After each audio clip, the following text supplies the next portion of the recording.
So now we're going to talk a little bit about management networks within ACI, and I'm not really going to hound on this too much because there's really only two types. There is the in-band management access, and then there is the out-of-band management access. During our demo, I'm going to show you, again, step by step, how we do the out-of-band management configuration. We're not going to demo the in-band. There are some pretty good videos by Cisco out there right now where they will take you step by step through the in-band config. I will highlight some of the hopefully pros and cons of both of those during this discussion though. So as we all know, right, the ACI fabric is composed of these, or I shouldn't say composed, comprised of these Nexus 9Ks, which in all actuality are really just NXOS based switches. So much like you guys saw in the 5548s or even the supervisor engines on the 7Ks or 7700s, they have a specific out-of-band management port. So we can use those or leverage those for basically external fabric communication for management purposes. So you can SSH to these IP addresses. We're going to use those for our connections to the VMM domains, specifically our hypervisor manager, which is going to be vCenter in this case, but if you have Hyper-V or any of the other flavors of virtual machine managers, you can connect to those as well. Again, really you just weigh your options in terms of which one you want to use. The out-of-band is my preferred method. I'm just gotten used to using out-of-band management network access for a lot of these different functions, or I should say management functions. So again, that's the one we're going to be doing.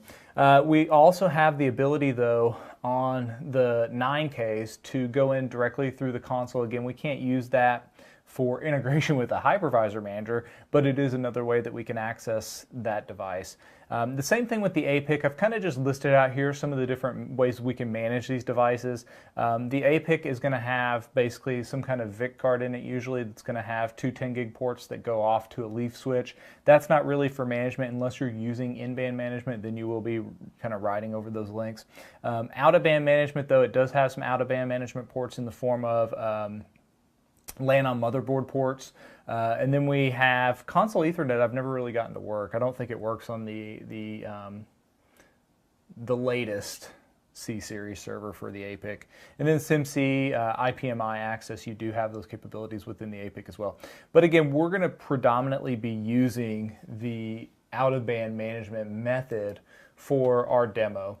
Some of the highlights though, if we use the in-band management method, we're really riding on the internal of the fabric. So it is, it's kind of like an in-band SVI, like when we did our typical data center, we might have our 7K that does have that out-of-band management port that we could leverage, and we would do this sometimes, right? We'd hook this port up to a DMZ, and we'd have some kind of backdoor access into the management network of our 7Ks.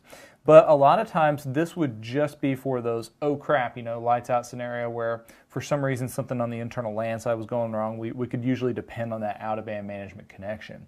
But what we do for our typical day-to-day, right, is we'd come in here and we'd put in some SVI, and this would be the SVI that we typically use for management purposes. So if we were doing like AAA, if we were coming in and leveraging like SNMP, we would typically use those SVIs or those in-band SVIs for those purposes. Same thing with ACI. What we could do is we could go into the APIC controller. Of course, that's where all our configuration is going to be done.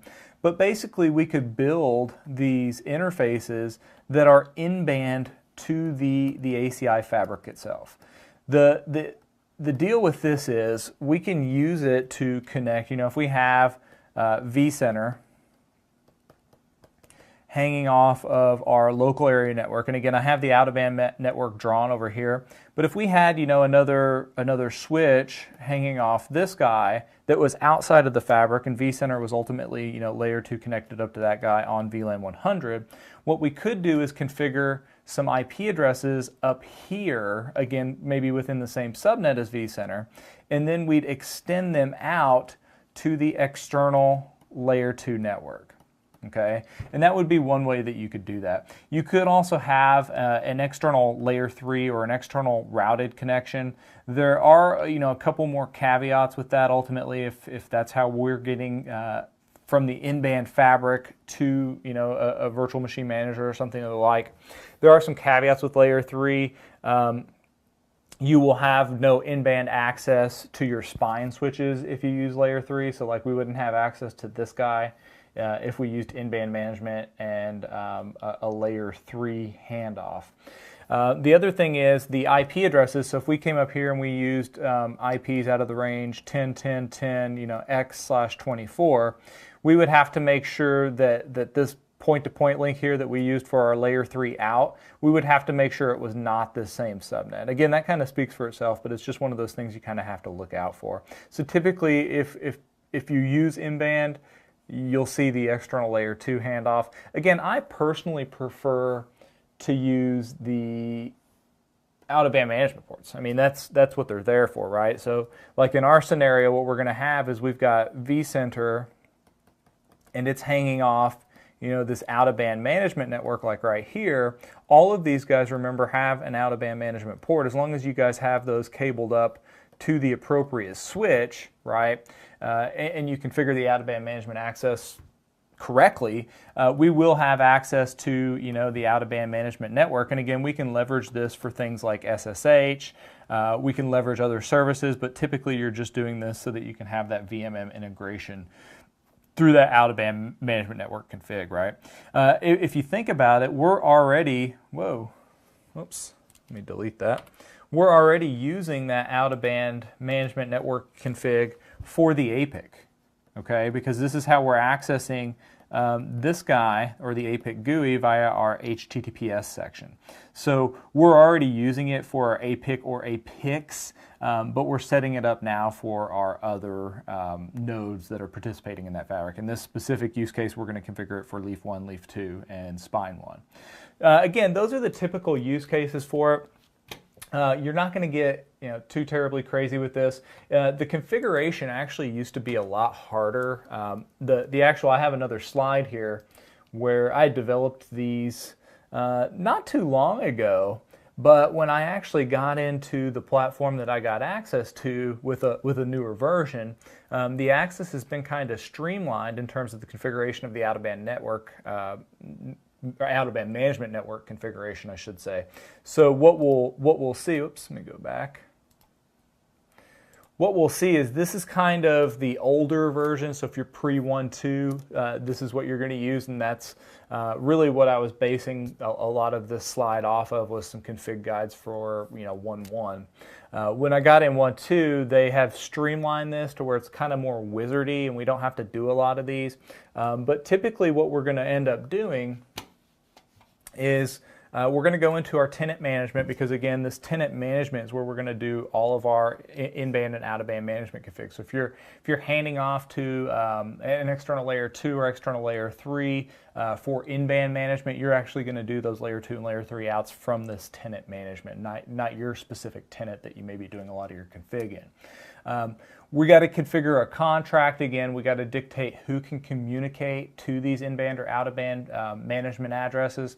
And then for the out-of-band, what I typically do is I go into the out-of-band management. I'll usually use, they have a default EPG that we can use, so I'll try to leverage that guy. And then you can do static node management addresses, or we can build a pool of addresses. And what you're going to see me do in the demo is I'm actually going to build a pool of addresses and just let the system or the APIC automatically assign that out to the leaf switches. Again, if you have a small number of devices in your fabric, it may be beneficial for you to go out there and statically assign those guys. I personally, usually, I don't care what address they get. You know, I'll record it after it hands it out. But if you have a very large fabric, maybe, you know, quite a few devices participating in that fabric that you're going to need to hand out addresses to, in order to avoid things like IP address duplication, it may behoove you to go out there and just let the system dynamically assign those.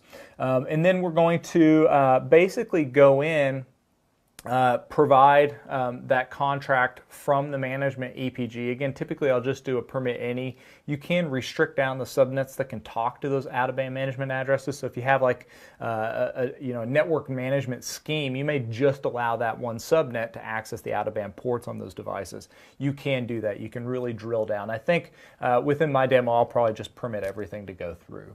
And then you can test it. And typically I'll test the out-of-band management ports just by using an SSH session to get to those devices. But at that point, once you've established that, you're going to find that things like managing and verification become a little bit simpler, because I still at heart am a CLI guy. So I like to go into the command line and still drill down and see what's happening at the switch level, even though I did my configuration in the GUI. Again, it's the same approach I used for UCS. If you've watched any of my UCS videos, I would do the config within UCS Manager, and then I'd hop into the Fabric Interconnects and see what was actually done within those. So I usually leverage this out-of-band management connection for specifically that purpose with regards to ACI.